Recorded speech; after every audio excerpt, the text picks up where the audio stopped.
The hand that gripped Inez Vaughn's wrist was not gentle, and it had never been gentle, not once in the 3 years she had spent as a prisoner of her own circumstances in the dying town of Caldero, New Mexico territory. But this grip, this particular grip belonged to Clark Wells, and it was shaking. He was shaking. She had never seen him shake before, not when he had faced down 4 armed men outside the Silver Rail saloon 2 winters past. Not when the fever had nearly taken him in the back room of the livery stable, where she had nursed him back from the edge of death with boiled rags and prayers she was not sure anyone was listening to. Clark Wells did not shake. He was the kind of man who stood between bullets and the people who could not defend themselves, and he did it with something approaching boredom, as though violence was simply another obligation like eating or breathing. But he was shaking now. "Take her," he said to no one in particular, and then he pressed the reins of his roan stallion, a creature he called Garrison, into Inez's trembling hands. The leather was warm from his palm. His eyes were the color of gunmetal in the slanted afternoon light, and they were searching her face the way a man reads scripture desperate for meaning, certain that whatever he finds will destroy him. "Clark," she whispered. "Ride out," he said. His voice was low, stripped of everything ornamental. "And do not look back. I will handle this here." The sound of boots on the boardwalk behind her, the clinking of spurs, the low and ugly laughter of men who had made destruction their profession, it pressed against her back like a brand. She knew what was waiting in that street. She knew why those men had come. She knew, with a clarity that cut through her like cold water, that Clark Wells was going to stand between her and every single one of them, and that the mathematics of that arrangement were not in his favor. She had 30 seconds to make the choice that would define the rest of her life. She could feel Garrison's breath, warm and steady against her cheek, the big horse utterly calm in a way that neither of the humans holding his reins could manage. "You cannot do this alone," she said. "I have done worse alone." He stepped back from her. He was already turning away, already squaring his shoulders into that posture she knew better than she knew her own reflection, that particular stillness that came over him when he had decided something terrible and necessary. Inez. Her name in his mouth was a complete sentence, a confession, a farewell. She put her foot in the stirrup. She had to understand how she had arrived at this moment. She had to know what kind of love was worth a man's life, and what kind of history had built itself into the shape of this specific, unbearable afternoon. So she let herself remember. Even with Garrison's muscles coiled beneath her and the thunder of her own heartbeat drowning out every other sound, she let herself go back. She had come to Caldero, New Mexico territory in the early spring of 1878, which meant she had arrived broke, dusty, and carrying nothing but a carpetbag that contained her mother's Bible, a change of clothes, and a sealed letter she had already read 12 times. The letter was from a man named Harold Pruitt, a cattle rancher who had advertised in the Kansas City papers for a capable woman of good character to serve as wife and housekeeper on his modest spread outside the town of Caldero. Inez had been 24 years old. She had been capable. She had possessed what she believed was good character. And she had been, in the frank accounting she reserved for moments of genuine honesty, desperate in a way that had no elegant name. Her father, Judge Inez Vaughn, had died the previous autumn from a stroke that took him between one heartbeat and the next, leaving behind a house with 3 mortgages, a reputation that turned out to be worth considerably less than anyone had imagined, and a daughter who discovered, quite suddenly, that the comfortable life she had been living was a fiction built on borrowed money and optimism. Her 2 older brothers had their own families, their own struggles, and a limited appetite for absorbing their sister's difficulties. She was not bitter about this. She was practical. And practical women in 1878, women without money and without prospects, had limited options. Harold Pruitt had seemed from the letter like a reasonable solution. He was 41, a widower. He ran 200 head of cattle and owned his land outright. He wanted companionship and someone who could keep a clean house and was willing to learn the demands of ranch work. He was not romantic about it, and she had appreciated that. She had written back with equal practicality, enclosed the expected photograph, and accepted his offer. What she had not anticipated was Harold Prout himself. The man who met her stage at the edge of Caldero's Main Street was not dishonest, exactly. He was something more complicated than dishonest. He was a man who had described himself accurately, but had withheld the context that would have made the description meaningful. He was 41, yes, but he moved like a man older than that, bent under the weight of a grief he had never processed and a temper he had never learned to manage. He owned his land, yes, but the ranch was failing in ways that 200 head of cattle could not fix, and the desperation underneath his quiet manner was the kind that makes men unpredictable. She arrived on a Tuesday. By Thursday, she understood that she had made a catastrophic mistake. By the following Monday, when Harold raised his hand to her over a supper she had cooked perfectly and he had deemed insufficient, she understood that the mistake was also dangerous. She did not leave immediately, because she had nowhere to go and no money to get there with. This was the truth about traps. They were not always made of iron and teeth. Sometimes they were made of circumstance and poverty, and the small, suffocating logistics of being a woman in a world that had not built many exits with her in mind. So she stayed. She learned to be careful. She learned to read the weather of Harold's moods the way frontier settlers read the actual weather, with absolute attention and a constant low-grade alertness that never fully rested. She cooked and cleaned and managed and endured, and she carved out small rebellions in the spaces he did not notice. A book borrowed from the school teacher, a walk to town on supply days that she extended by 20 minutes just to stand in the sun without anyone demanding anything of her. It was on one of these extended walks, 3 weeks after her arrival in Caldero, that she first truly saw Clark Wells. She had seen him before, in the peripheral way one sees landmarks. He was simply part of the town's visual grammar, a tall figure in dark clothing who occupied the space outside the sheriff's office or the saloon with an air of absolute self-possession that she found both intimidating and, if she was being honest with herself, profoundly interesting. The town of Caldero in 1878 was not large enough for its inhabitants to remain strangers for long, and she knew his name and something of his reputation by the end of her first week. He had been a hired gun once, though not the kind that worked for the powerful against the powerless, or so the story went. He had come to Caldero 2 years before her arrival, and had gradually assumed a kind of informal role as the town's protector, positioned somewhere between deputy and free agent, answering to no one but his own conscience and whatever private code of ethics he carried inside that quiet exterior. The day she truly saw him, she was standing in front of McGuire's dry goods store, counting the coins in her small purse and making the arithmetic of her weekly supplies work despite the shortage, when she heard a child crying. Not the ordinary crying of a tired or hungry child, but the particular, escalating distress of a child who was frightened. She looked up and saw a boy of perhaps 7 backed against the side of the building, by 2 men who were not drunk enough to be harmless, but were drunk enough to have lost the part of themselves that would have made them leave a child alone.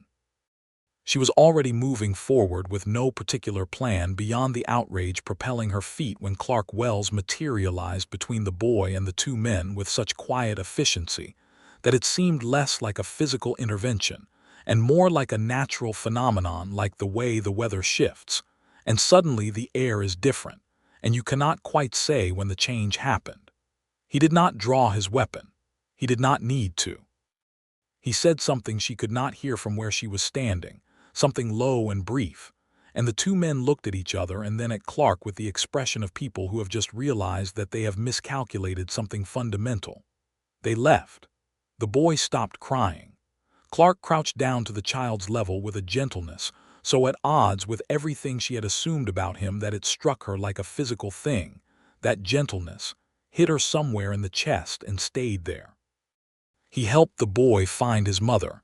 He did not make a production of it. He simply walked the child into the general store, spoke briefly to the mother, and left without seeming to want or need any acknowledgement for any of it. He was almost back to the sheriff's office when he happened to glance in her direction and found her staring at him. He stopped. For a moment neither of them moved. He was perhaps 30 feet away. She could see that his eyes were gray, a particular shade of gray that she would spend a considerable amount of time later thinking about, because it was not the cold gray of iron or the dull gray of ash. It was the gray of the sky just before dawn, when there is light in it but the light has not yet committed to anything. He gave her a small nod, precise and without pretension. She returned it. He walked on. She stood there for another moment with her coin still in her hand, and something that had been locked in her chest for the 3 weeks of her disastrous marriage shifted very slightly, as though a window in a sealed room had been opened just enough to prove that air still existed. She was not foolish enough to mistake this for anything significant. She was a married woman in a territory where that status carried the weight of law and social architecture, and the man she had seen was a gunslinger of uncertain origin with a dark past that the town whispered about in fragments she could not fully assemble. She picked up her groceries and walked back to the ranch and spoke not a single word about Clark Wells to anyone, and she tried, with moderate success, to stop thinking about the way he had crouched down to that child's level and spoken with such complete and uncomplicated gentleness. Moderate success was not complete success, but she was willing to accept what she could get. The months that followed were hard in the way that most things in the New Mexico territory in 1878 were hard persistently, unglamorously, without drama. Harold's ranch continued to struggle. His mood continued to swing on an unpredictable pendulum. Inez continued to manage and endure and look for exits that were not there. She developed a friendship with a woman named Dorothea Crane, the wife of the town's blacksmith, who was sharp-tongued and kind-hearted in roughly equal measure, and who provided Inez with the rare and valuable gift of someone to talk to who would not judge what she said. She developed, too, a careful and largely involuntary awareness of Clark Wells. They did not speak often. The circumstances of their lives did not naturally produce conversation. But Caldero was small, and she had supply runs twice a week, and he was a fixture of the town's landscape in a way that made avoidance impossible even if she had wanted it. They spoke in passing. They exchanged the ordinary currency of small-town acknowledgement nods and brief remarks about the weather or the news that arrived on the stage from Santa Fe. She learned things about him in the fragmentary way one learns things about a landscape one inhabits daily, a feature at a time, without ever quite seeing the whole picture. She learned that he had grown up somewhere in Texas, though he never specified where. That he had a history with a man named Ray Dolton, who was apparently the reason Clark had the scar that traced a line from his left cheekbone toward his jaw, a scar she had to make a deliberate effort not to look at every time she spoke to him. That he read whatever he could get his hands on, which in Caldero in 1878 was not much, but he borrowed her schoolteacher friend's books and returned them with careful handwriting in the margins that the schoolteacher declared was some of the most interesting annotation she had ever encountered. She learned that he was kind in the way of men who have seen enough unkindness that they have decided not to participate in it. Not soft at all, but kind. There was a meaningful difference, and she had learned, through Harold, to appreciate it in the way that people who have been cold appreciate warmth. She also learned, through the fragments of information that circulated through Dorothea's kitchen like water finding its natural level, about the dark past that the town whispered around. Clark had indeed been a hired gun, not the variety that worked for cattle barons to drive homesteaders off their land, that, the town was fairly clear about, was not his history. He had worked, as best she could piece together, for a man named Gareth Tull, who had initially presented himself as a legitimate land agent in the eastern Texas Hill Country, and had gradually revealed himself to be something considerably uglier. Clark had been 20 years old when he went to work for Tull and 22 when he understood what he had been part of, and the 2 years in between had cost him things he apparently did not speak about and that the town's information could not supply. He had left. That was what the town knew.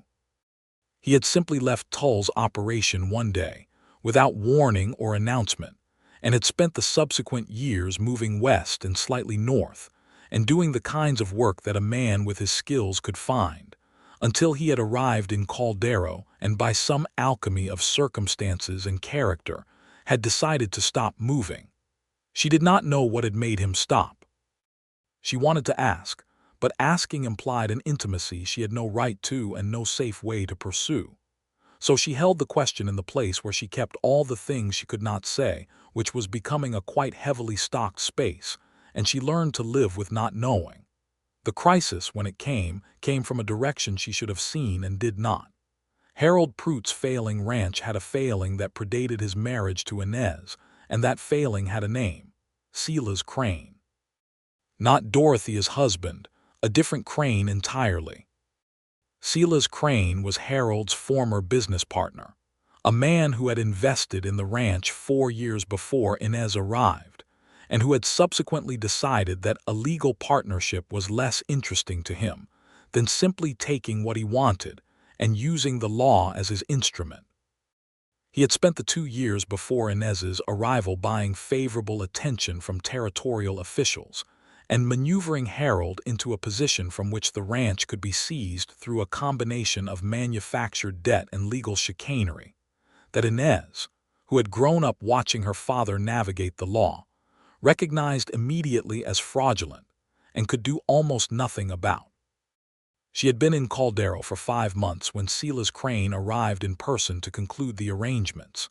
He came with 4 men, all of whom wore the particular expression of men who were being paid to not think about what they were doing, and a document that purported to transfer ownership of the Pruitt ranch to Crane's Land Company. And he was the kind of man who had mistaken legal impunity for actual power so many times that the distinction had ceased to exist for him. He was also the kind of man who looked at Inez Vaughn and saw, not a person, but a variable that could be useful or inconvenient depending on how she was handled.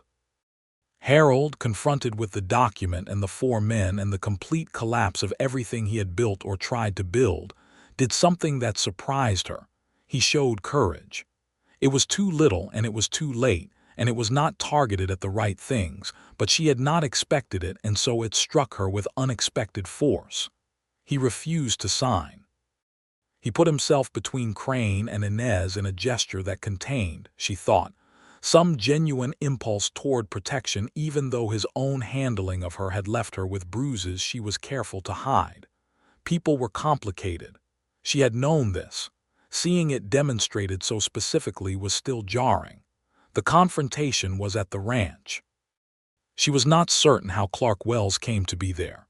She would ask him later, and he would tell her that Dorothea had sent her husband to find him when she heard that Crane was in town, because Dorothea knew things that Inez did not yet know about Crane's methods, and believed correctly that Harold Pruitt was not equipped to manage what was coming.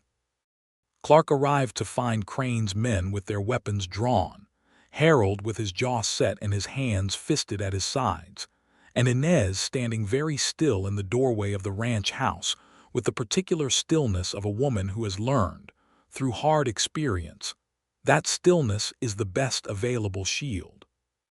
What followed was the kind of negotiation that depends less on words than on the careful management of implied consequences, and Clark was better at it than anyone in the room. He did not perform authority. He simply had it, the natural kind that does not require demonstration because it is self-evident. He spoke to Crane. He spoke to Crane's men, one by one, in the specific and informed way of someone who has done his research and knows exactly who he is talking to. 2 of Crane's men holstered their weapons before Clark was finished with his second sentence. The other two held out longer, but not much longer. Crane left. He left with his document unsigned, and his composure visibly strained, and a promise in his eyes that was not a promise of good behavior. But he left. Harold looked at Clark with an expression that contained things Inez could not fully read: gratitude and resentment, and something she identified, with some private sadness, as shame. Harold was not a completely bad man. He was a damaged one, which was different, and watching him recognize that another man had been able to do what he could not was clearly doing things inside him that were complex and not comfortable. Clark looked at Inez. Just for a moment, just the duration of a breath. She read nothing particular in it and everything particular in it, which was a contradiction she was not ready to examine. So she thanked him and offered him water and spoke with careful normalcy about what the next steps might be. And he accepted the water and discussed next steps with matching practicality. And they were both very competent adults managing a difficult situation in an orderly fashion. Neither of them said anything that was not practical and necessary. Neither of them met each other's eyes for more than the duration of a polite glance. She thought about him every hour for the next 3 days. Crane did not give up. She had known he would not.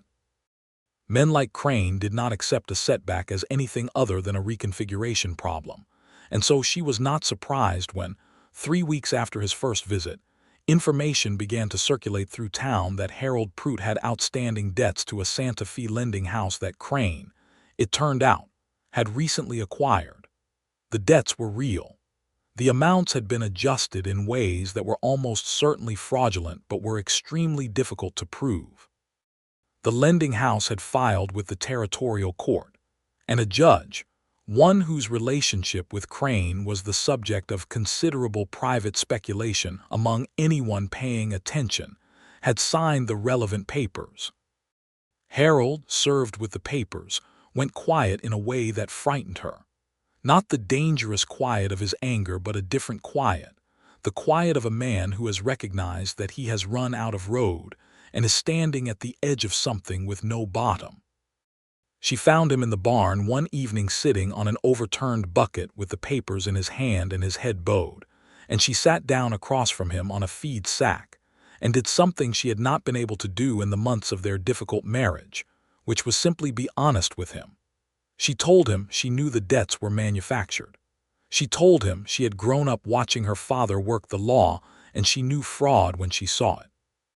She told him that Crane had done this before to other people, and that there were patterns here that could be fought if the right people were willing to fight them. She told him that she did not want to watch everything he had built be stolen by a man who had decided that his money gave him the right to take whatever he wanted. Harold listened. He was quiet for a long time after she finished. Then he said, in a voice that had lost most of its defensive edge, "You are braver than I have deserved." She did not argue with this assessment. It was accurate. They agreed on a plan such as it was.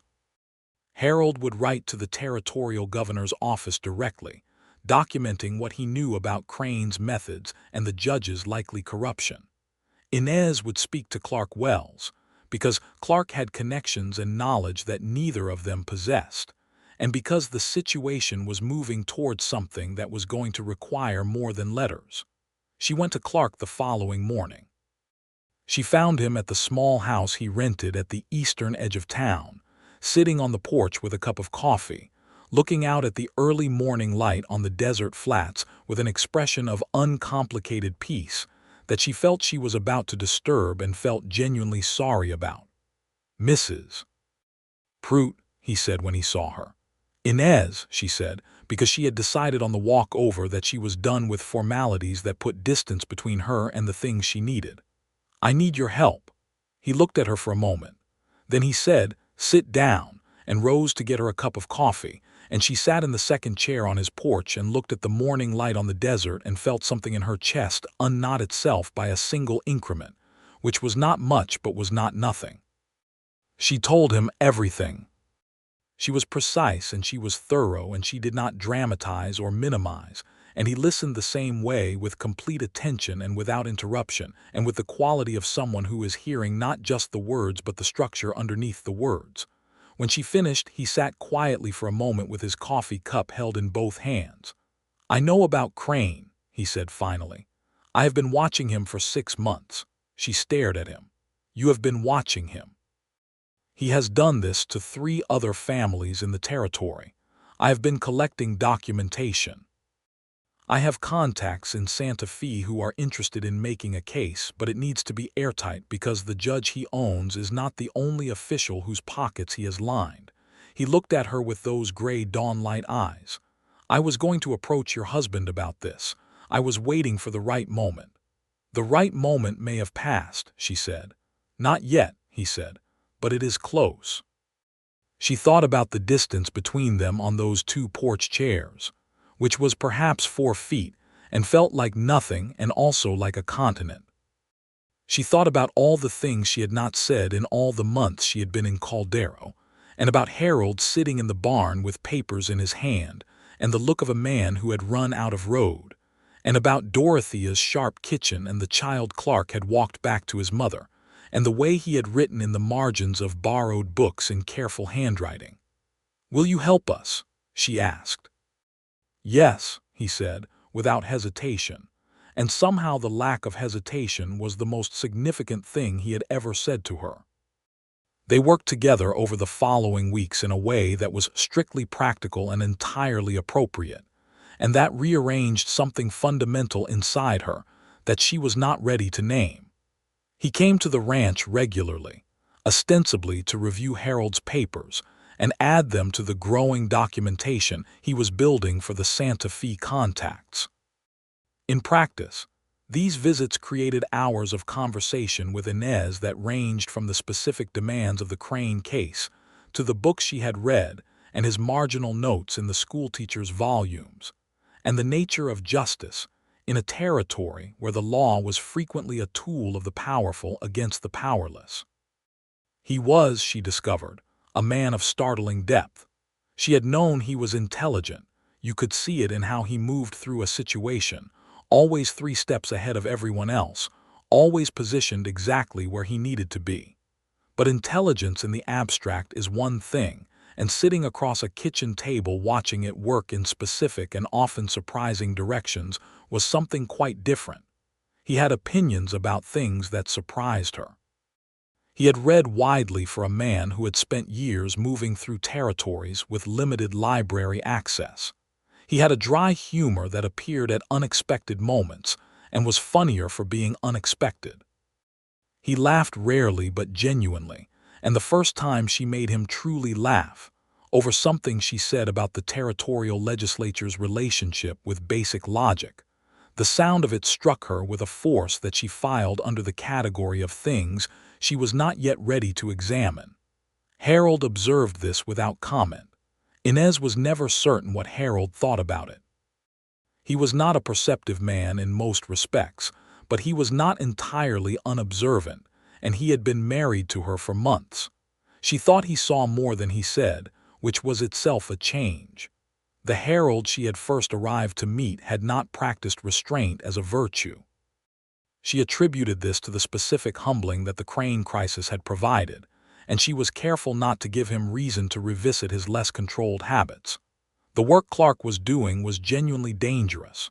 She knew this with increasing clarity as the weeks progressed, and she understood better the scope of what Crane had built and who was protecting it. The contacts in Santa Fe were real and were committed to making a case, but the case had enemies, and those enemies had long arms. Clark received a letter in early September that she was not supposed to see and saw anyway, not through snooping, but because he left it on the kitchen table and then went to speak to Harold in the yard, and it was open, and she was not, at this point, in the habit of not reading things that were in front of her. The letter was from one of the Santa Fe contacts. It said that someone had been making inquiries about Clark's whereabouts and recent activities. It said the inquiries had the fingerprints of Crane's operation. It said to be careful. She put the letter back exactly where it had been and sat down and thought about the word careful, and what it meant when applied to a man who was Clark Wells. She said nothing about the letter until 3 days later, when she had arranged it in her mind into something she could discuss without betraying that she had read it. She brought it up sideways, asking whether his Santa Fe contacts had any concerns about Crane becoming aware of what was being assembled against him. He looked at her for a moment, that particular measuring look she had come to recognize, where he was calculating what she already knew and why she was asking the way she was asking, and then he said, "He is already aware. He has known for 2 weeks." "Then you are in danger," she said, not a question. "I have been in danger before," he said. "That is not an answer to what I said." He was quiet for a moment. They were standing in the yard between the ranch house and the barn, in the golden afternoon light of a September day in New Mexico. That was the specific, aching beauty of a place that will be beautiful long after everything you are worrying about has passed. She could see the line of mountains in the distance. She could hear Harold's hammer in the barn. "No," Clark said finally, "it is not." And then, because he was a man who had decided at some point that honesty was worth more than comfort, he said, "He has sent for men, not the local variety, men from Texas, men who know what they are doing." She felt cold despite the warmth. "How many?" "4 that I know of, possibly 5. "And you intend to manage this alone," she said. "I intend to be prepared," he said, which was not the same thing, and they both knew it. She wanted to say, "You are not expendable. You are not an instrument to be placed between problems and people and used until you are broken." She wanted to say all the things she had been not saying for months, which had accumulated to the point where they were structurally significant, like the weight of water behind a dam that has been quietly building pressure for longer than anyone has been paying attention. She said, "Be careful," which was not any of those things and was also, in its specific inadequacy, everything. "I am always careful," he said, and she almost laughed, and he almost smiled, and neither of them moved for the duration of a breath that seemed to last considerably longer than a breath had any business lasting. And then Harold's hammer resumed its rhythm in the barn, and the moment reorganized itself into something that could be lived inside without complication. The men from Texas arrived in Caldero on a Thursday in late October 1878. She knew they had arrived because she came into town for supplies and felt, with the particular sensitivity that months of vigilance had developed in her, that the quality of the town's stillness had changed. Caldero had its own rhythms, and she had learned to read them the way you learn to read weather, not through any single sign but through the composite of many small signals that the body processes before the conscious mind catches up. The men were in the saloon. She saw them as she passed, not staring. She had learned early not to stare at men like that, but registering. 5 of them. Texas, as Clark had predicted. The kind of men for whom violence was not a last resort but a professional preference. She went to Clark immediately after the dry goods store before the ranch, which was a decision she made without deliberating about it, and only noticed she had made when she was already on his porch knocking. He opened the door before she finished knocking, which meant he had already known she was coming, which meant he had already seen the men, which meant he had been expecting them and had a plan or the beginning of a plan and had not told her about it. "They are here," she said. "Yes," he said. 5 of them. 5, he confirmed. She looked at him, he looked at her. She said, "What is your plan?" he told her. The plan was this. He had been in contact with a deputy United States Marshal named Aldous Crick, who had jurisdiction in the territory, and who was also part of the effort to bring Crane's land fraud operation down. Crick was 3 days' ride away, in a settlement called Marfa Wells, and had been notified a week ago to expect to be needed. Clark had sent a rider that morning. Crick would arrive in 3 days with a deputy and the legal authority to take Crane into federal custody, along with the documentation that Clark and the Santa Fe contacts had assembled. The problem, she understood immediately, was 3 days. "You need to keep them occupied for 3 days," she said. "Without letting them do what they came here to do," he said, "which is, the documentation needs to not exist when Crick arrives. If they can destroy it, or if they can remove me from the equation first, Crane has enough influence to suppress whatever is left." He said this with the equanimity of a man stating geographic facts. The mountains are 40 miles east. The men from Texas want to kill me and burn my papers. Where is the documentation? She asked. Divided. Half here, half with the schoolteacher who has the good sense to appear to be nothing but a schoolteacher. He allowed himself a small, grim smile. They will not go after her first. They will go after me. Then we need to move the documentation, she said, and we need to keep you alive for 3 days. The documentation is fine where it is. Moving it draws attention to the fact that it exists and where it might be going. The schoolteacher is the safest option. He looked at her. Inez, the thing I need is for you to not be here. She stiffened. I beg your pardon. These men are not precise instruments. They are blunt ones. If they believe that threatening you is an effective way to manage me, they will use it. And if you are here, they are correct. He held her gaze steadily. I need you out of their reach. She thought about this. She thought about Harold at the ranch with his failing land and his slowly improving character and his complete inability to fight men like this. She thought about Dorothea, who had sent her husband to find Clark in the first place and who deserved to know what was coming. She thought about the schoolteacher and the documentation split between 2 locations and the 3 days standing between now and the moment when an actual U.S. Marshal arrived with legal authority and changed everything. Harold, she said. I will speak to Harold, Clark said. I am going to ask him to take Dorothea and her husband to her cousin's property, which is 12 miles north. He is capable of that, and it gets 4 civilians out of the immediate situation. And me? She asked. I am asking you to go to Santa Fe, he said. I have a contact there named Josephine Aldred who works with the governor's office. She is expecting you or someone in the event that things move faster than the Crick timeline can accommodate. You carry a letter from me, you go to her, you deliver it. If Crick does not arrive in time, if something goes wrong here, she has what she needs to move through official channels. She understood what he was really saying. He was building a redundancy. He was making sure that even if he was killed, the case against Crane did not die with him. You are giving me the mission that continues without you, she said. I am giving you the most important role, he said carefully, and his voice did not change, but she could hear the difference between what he said and what he meant, and what he meant was, I am keeping you alive because I cannot do what needs to be done if I am thinking about you being in range of these men. She wanted to fight this. She was aware that she was not a woman who accepted being removed from situations simply because situations were dangerous. She had survived Harold's temper and Crane's machinations, and the entire architecture of a life that had tried to limit her, and she had survived all of it through presence and intelligence and refusal to disappear. Being told to ride out went against every instinct she had developed in the years of learning to hold her ground. But she was also, at her core, a practical woman. And the practical reading of this situation was that Clark was right. She was a vulnerability to him. Not because of any failing of her own, because she mattered to him. And she knew she mattered to him in a way that had nothing to do with strategy or practicality, or the logistics of bringing Silas Crane to federal justice. She had known it for weeks, the same way she had known her own growing and deeply inconvenient feelings.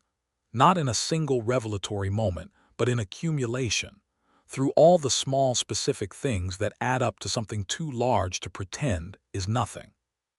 She was going to ride to Santa Fe because she loved him enough to stop being an obstacle to his survival. She accepted the letter. She accepted his instructions, which he gave with military precision, and which she repeated back to him verbatim, because she was thorough and because they both needed to hear that she had it right. She accepted the provisions he had clearly already assembled, which told her he had been thinking about this specific conversation before she arrived and had been fairly confident she would agree. She said, I will go. He nodded. Something moved through his expression that he contained very quickly, and she almost did not catch it. There is one more thing, she said. He looked at her. When this is finished, she said, and she said it with great care, with all the precision she could muster, because it needed to be said exactly right and also because she was not sure she would have another chance to say it. When this is finished, and Crane is in federal custody and I come back from Santa Fe, and Marshal Crick has done what he has come to do, I would like to have a conversation with you about what comes next." He was very still for a moment. "What comes next?" he repeated. "My circumstances," she said, "are going to change. Harold and I have spoken about this. We have been honest with each other in a way that we perhaps should have been before I ever came to Caldero, and we have agreed that what exists between us is not a marriage in any meaningful sense and has not been one since approximately the third day. There are legal remedies for this. They are slow and they are not simple, but they are not impossible." Clark looked at her for a long time. The gray of his eyes in the afternoon light was doing the thing that made her chest ache. That specific quality of light that has not yet committed to anything, but is clearly moving towards something. "That conversation," he said finally slowly, as though testing the weight of each word, "is one I would very much like to have." She smiled then, genuinely, the kind of smile she had been rationing for months because smiling genuinely in Caldero had felt like showing a vulnerability she could not afford. He looked at her smile as though it was something he intended to remember very carefully. "Do not get yourself killed," she said. "I will do my best," he said. She left his house and walked to where Garrison was tied, because he had already made the decision before she arrived. She could see that now, the horse saddled and ready with her things loaded, the bedroll and the provisions and the leather saddlebag containing the letter she would carry to Josephine Aldred in Santa Fe. He had known what he was going to ask and what she was likely to say, and he had prepared for it. And the efficiency of this preparation was both deeply practical and, she thought, very quietly kind. It was when she took Garrison's reins from the post and turned to mount that she realized Clark had followed her into the street. And it was then, in the exact moment she was ready to go, that she heard the boots on the boardwalk, the spurs, the laughter. The 5 men from Texas had identified their primary target faster than Clark had expected, and they had chosen this moment, Clark in the open street with the woman who mattered to him and his hands occupied with nothing at all. Because men who are professionals at violence are professionals at recognizing the architecture of vulnerability and walking directly toward it. She turned. She saw them coming from the saloon, fanned out across the street's width in the practiced formation of men who have done this before. She looked at Clark, who had gone very still in the way that preceded action, and she saw the calculation moving through him, the instantaneous, ongoing tally that he would have been keeping from the moment they appeared, distances and positions and the angle of the sun, and who was standing where, and what the odds looked like from every conceivable direction. He looked at her. He took 2 steps and took Garrison's reins from her hand and put them back into her hand. His palm against the back of her hand was warm and steady, and the handoff was clean and purposeful, and she understood immediately what it meant, and everything inside her rose up against it. "Ride out," he said. His voice was low and stripped of everything but the essential. "And do not look back. I will handle this here." She looked at him. She looked at those gray eyes that had learned to carry gentleness alongside everything that made them dangerous, and she wanted to say so many things, all the things she had been saving and rationing and holding back, all the accumulated weight of every honest moment between them that she had been careful about for months. She wanted to tell him that she was afraid, and not just for the obvious reasons. She wanted to tell him that she had been sitting in Garrison's saddle in her mind for weeks, thinking about what came next, thinking about the conversation they had just agreed to have, thinking about what life might look like when it was built out of something genuine rather than something desperate. She put her foot in the stirrup. She did not look back. What she could not see, because she had made herself not look, was what Clark Wells did in the minute after Garrison's hooves cleared the end of Caldero's Main Street and took the Santa Fe road. He turned to face the 5 men from Texas. He did not draw, not yet. He spoke instead, with a clarity and composure that, if she could have heard it, would have rearranged everything she thought she knew about the quality of a certain kind of courage. He said, addressing the leader of the 5 men, a weathered individual named Sutter, who Clark knew by name because Clark made it his business to know. "I know why you are here. I know who sent you. And I want you to understand something before this goes further, because I believe in giving men the opportunity to make good choices." Sutter looked at him with the expression of someone not particularly interested in good choices. "The documentation you came here to destroy," Clark continued, "is in 2 locations, neither of which you know, neither of which any of you are going to find before a United States Marshal arrives in 3 days. What you can choose right now is whether you want to be here when he arrives. Crane has bought a number of officials in this territory, but he has not bought Aldous Crick, and federal obstruction charges are a different category of problem than what you are currently employed to manage." This produced a silence among the 5 men that was not the silence of men being intimidated. It was the silence of men doing arithmetic. 2 of them, after the silence, looked at each other and then walked away. They walked away without a word, back down the street, and they did not stop, and they were not seen in Caldero again. Clark noted this without outward reaction, though inwardly the arithmetic had just become considerably more manageable. 3 remained: Sutter and 2 others named Whitmore and Bale, who had histories that were considerably less open to the persuasion of logic. What happened next in the street of Caldero on that October afternoon in 1878 was not something Inez witnessed, which was exactly what Clark had intended. She was already on the Santa Fe road, riding Garrison with the controlled urgency of someone who had been told to go and had the discipline to go even when every part of her wanted to turn around. She held to the road. She did not look back. She found out what happened from Dorothea 9 days later, by which point she was back in Caldero and everything had changed. 3 men. Clark with 1 weapon and the morning sun at his back. The fight was not long, and it was not clean, and Clark came out of it with a crease along his left shoulder from Whitmore's first shot that was deep enough to bleed significantly and shallow enough not to kill him. Sutter and Bale were disarmed, physically if not legally, and Whitmore's shot had been his only one. All 3 were handed to Marshal Crick, who arrived 2 days later rather than 3, because he had already been moving faster than his initial estimate and had pushed through the night of the 2nd day. Silas Crane was taken into federal custody in Santa Fe on the same day that Crick arrived in Caldero.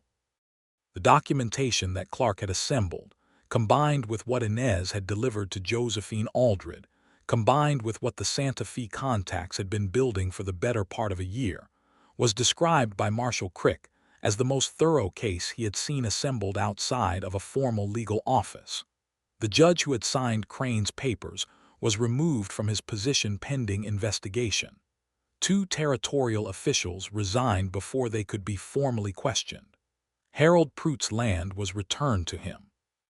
Harold Pruitt, in one of the genuinely decent acts of his genuinely complicated life, filed the necessary legal paperwork to dissolve his marriage to Inez within the week, through the proper territorial channels, with a statement acknowledging that the marriage had been entered into under circumstances that did not serve either party, and that its conclusion was both mutual and appropriate.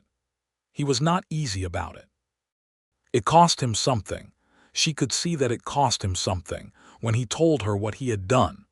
But he did it anyway, and she respected him for it in a way she had not quite managed during the marriage itself.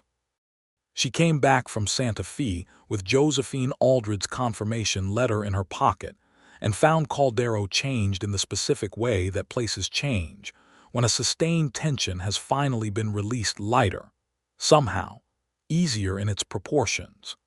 She found Dorothea in her kitchen making coffee as though nothing particular had happened, which was Dorothea's method of managing the extraordinary by treating it as ordinary.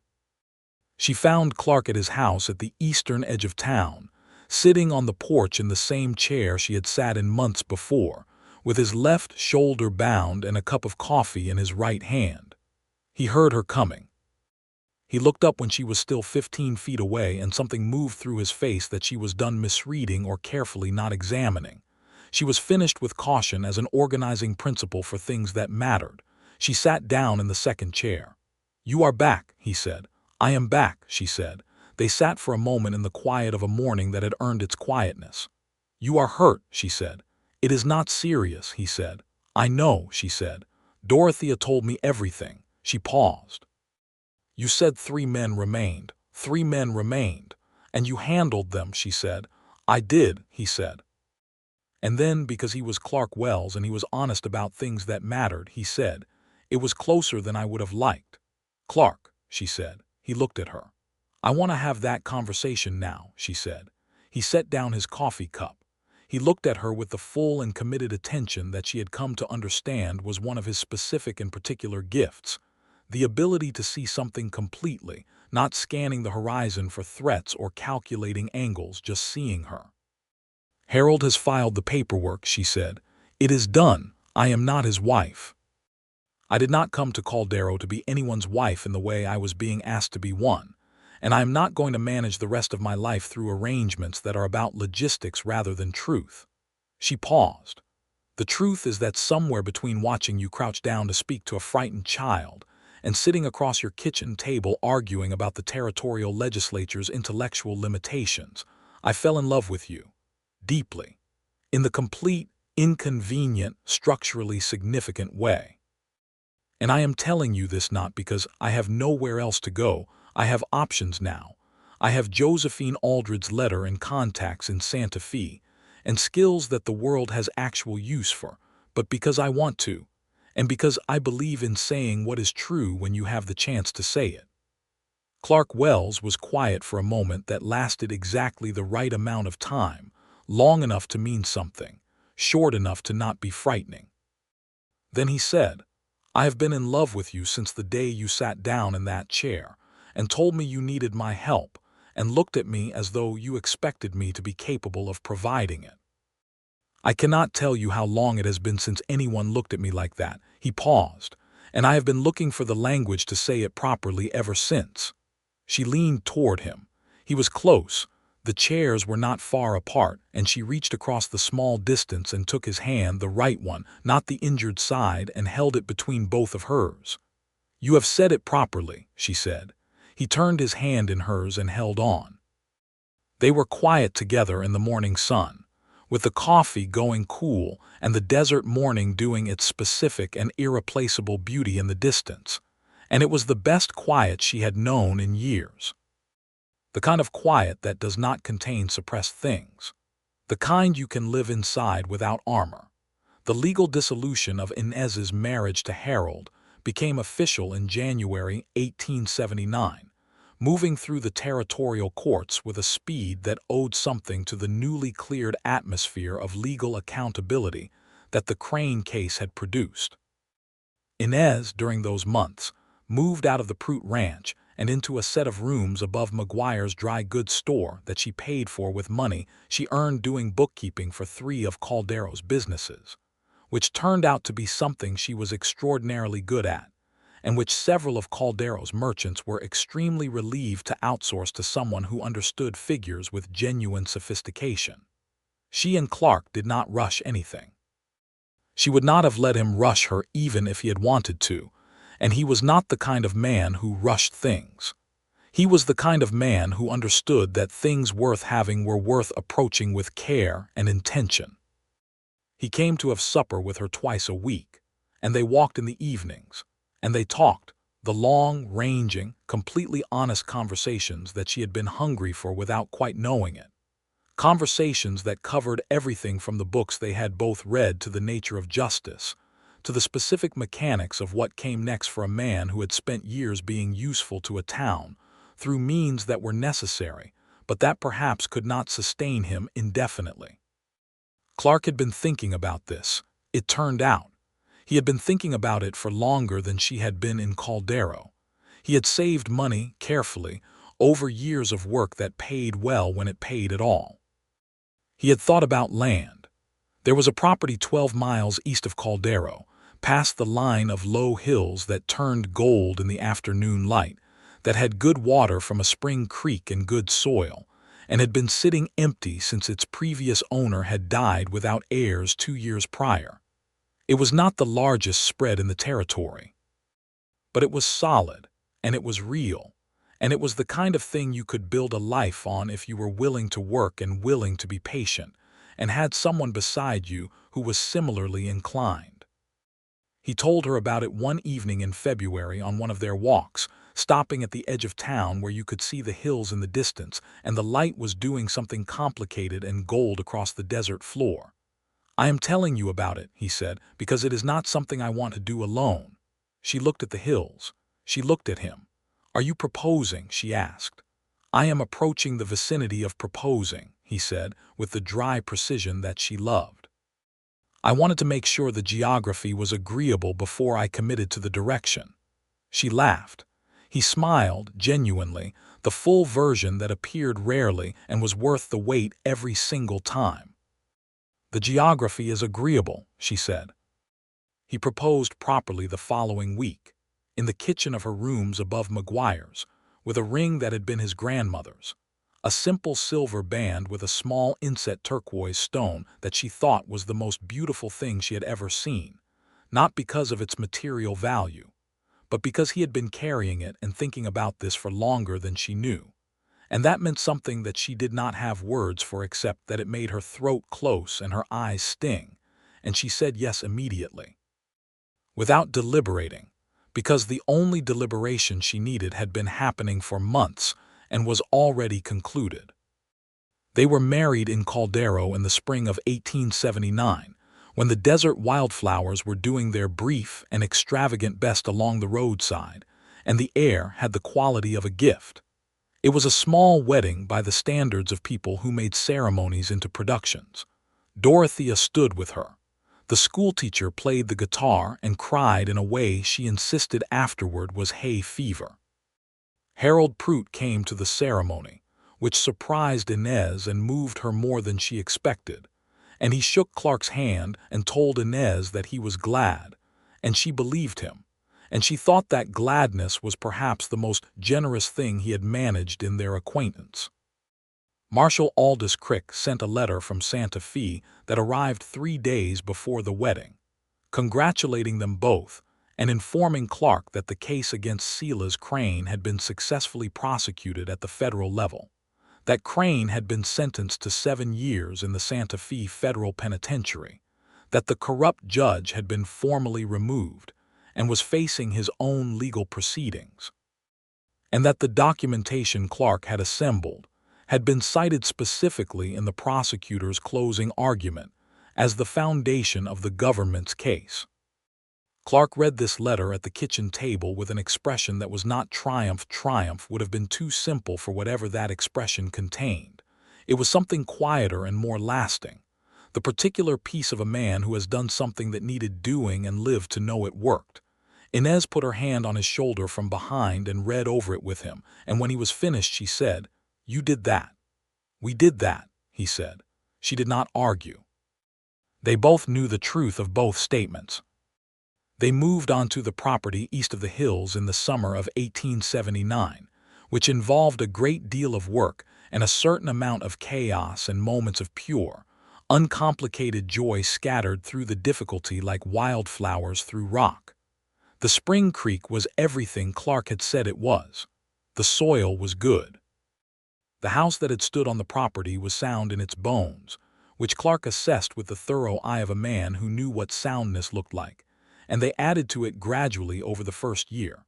A proper kitchen, a second room, a covered porch that faced west so they could watch the sunsets, which in the New Mexico territory in any season were more than sufficient justification for having a west-facing porch. Clark built the ranch with the same methodical intelligence he brought to everything. He was not impulsive in his acquisitions and not reckless in his growth, and within the first year he had 12 head of cattle and a small stable operation and a kitchen garden that was Inez's particular domain, and which she approached with the same thoroughness she had brought to Harold's books and the Crane documentation. Things grew. The ranch grew. They grew together, in the specific way of two people who came to each other already fully formed by experience, and who build something new not by changing who they are, but by choosing to grow in the same direction. She still did the bookkeeping for the Caldero merchants. It gave her a reason to ride into town twice a week, which she enjoyed. She was not a woman who thrived in isolation, and Clark understood this about her and valued it rather than resenting it. She set up a more formal arrangement with two of the merchants in the second year, taking a proper percentage rather than an hourly fee, which proved considerably more profitable, and which expanded, by the end of 1880, into a small accounting and business management practice that served 6 of Caldero's commercial establishments and 2 of the neighboring ranches. She was known, by 1881, as the most competent business mind in the immediate territory, which was a reputation she enjoyed without performing modesty about. She had earned it. Clark watched her earn it with a satisfaction that was open and uncomplicated, and that she found one of the most disarming things about him: how genuinely he wanted her to succeed, how completely absent of ego his support was, how he could watch her be remarkable without feeling diminished by it. In the autumn of 1880, she told him she was expecting their first child. He was silent for a moment when she told him, in the way that meant he was holding something too large for immediate response. Then he exhaled, and the exhale contained everything: the relief and the joy and the particular vulnerability of a man who has spent years not allowing himself to expect good things and is learning slowly to receive them. He reached for her hand. He held it the way he had that first time on the porch, complete and committed. "Are you well?" he asked. The first question of a practical man, and also the question that meant all the other questions. "Very well," she said. Their son was born in the spring of 1881, delivered by Dorothea, and the town's doctor in the ranch house with the west-facing porch and the spring creek running behind it. They named him Elias, for her father, which Clark suggested before she did, which was one of several moments in which she thought that the human capacity for being moved by another person's consideration was considerably larger than she had previously understood. Elias was, from the beginning, a child of absolute conviction, with Inez's dark eyes and Clark's stillness, and a voice that he used with great decisiveness whenever he had opinions, which was frequently. Clark was a father in the way he was everything, with complete attention and without pretension, crouching down to the child's level with exactly the same gentleness that had first broken something open in Inez's chest years before in the street outside McGuire's dry goods store. She watched this and thought that some people are consistent in their goodness in a way that makes goodness seem not like an achievement but like a natural state, and that she had managed to find one of those people and make a life with him, and the improbability of this did not escape her. Dorothea and her husband became the child's unofficial extended family.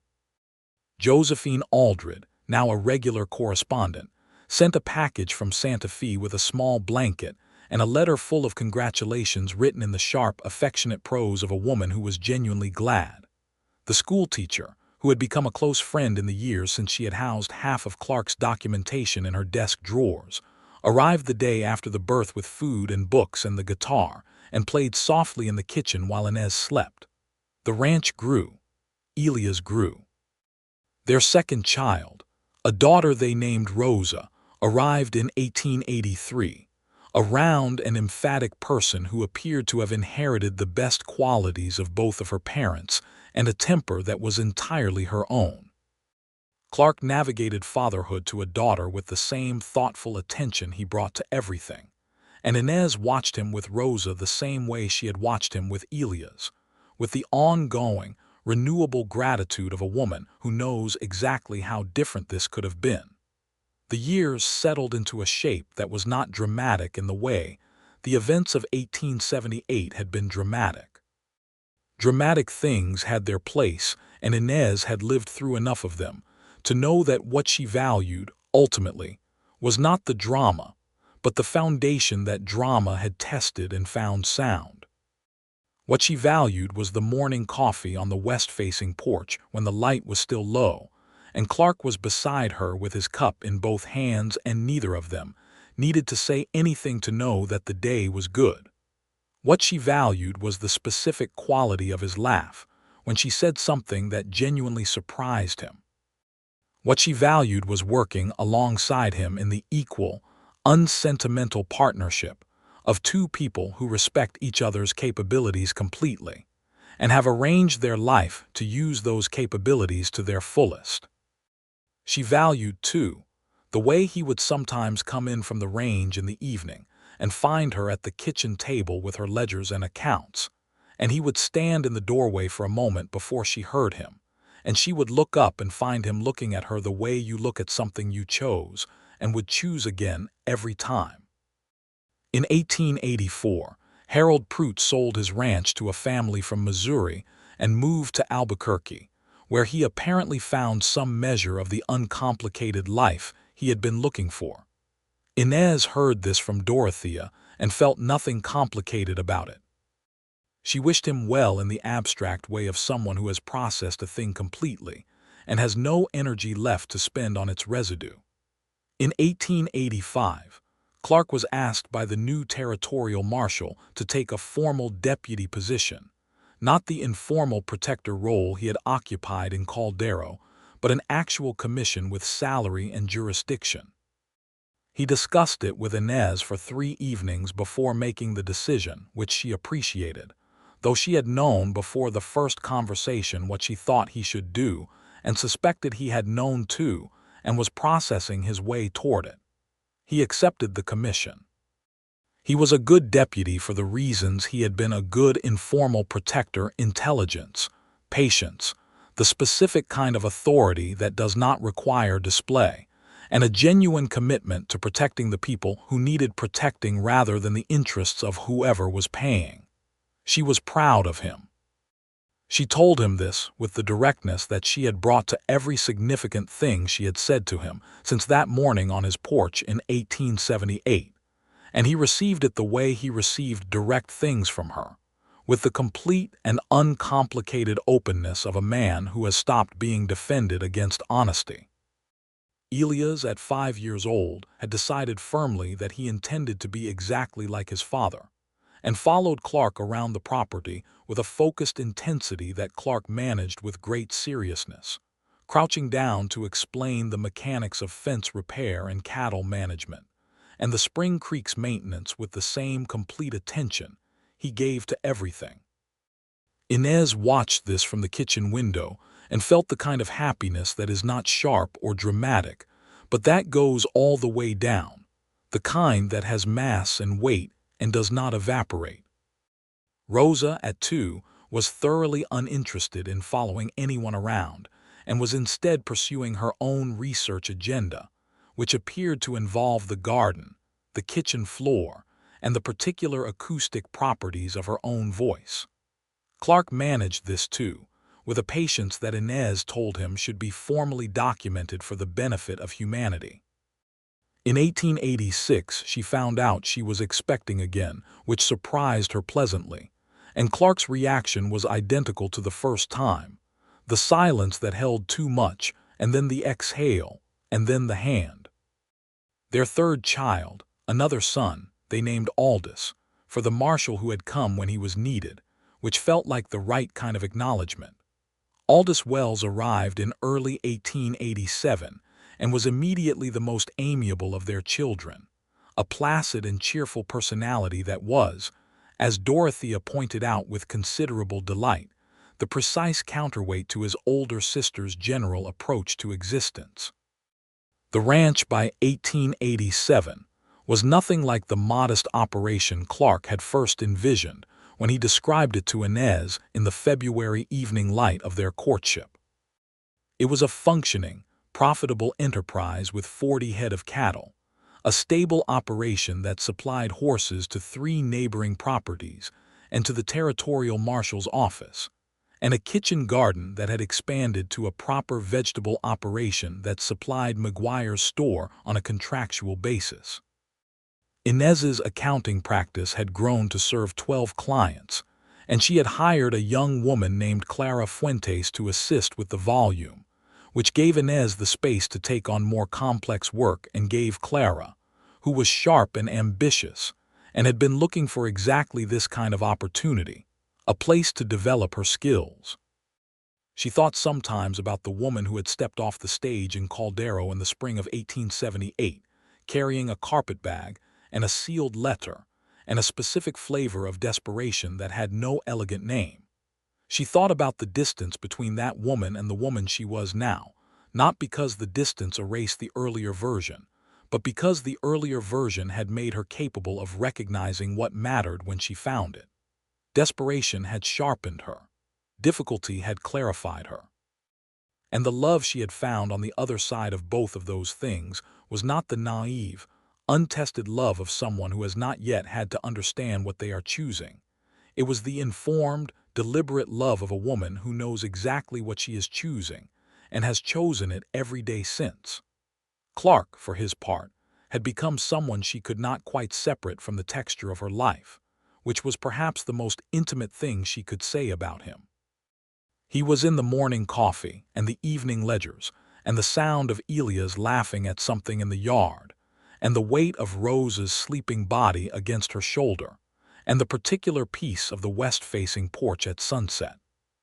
He was not a romantic in the conventional sense. He did not compose poetry or bring flowers with theatrical frequency, but he was present in a way that made presence feel like the most profound romantic act available. He saw her, completely daily, without flagging. She had not understood until him how rare that was or how much she needed it.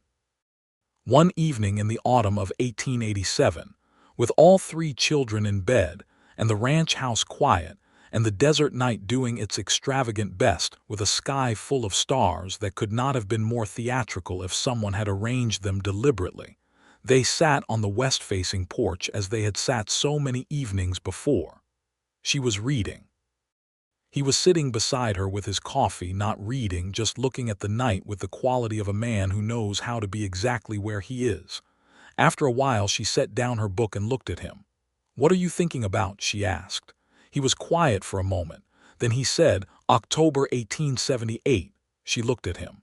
"I think about it sometimes," he said. "That afternoon, the choice I made." He turned to look at her, with those gray eyes that had learned everything they had ever needed to learn about her, and were still looking as though there was more. "It was the longest moment of my life, putting Garrison's reins in your hands and watching you ride out." "You told me not to look back," she said.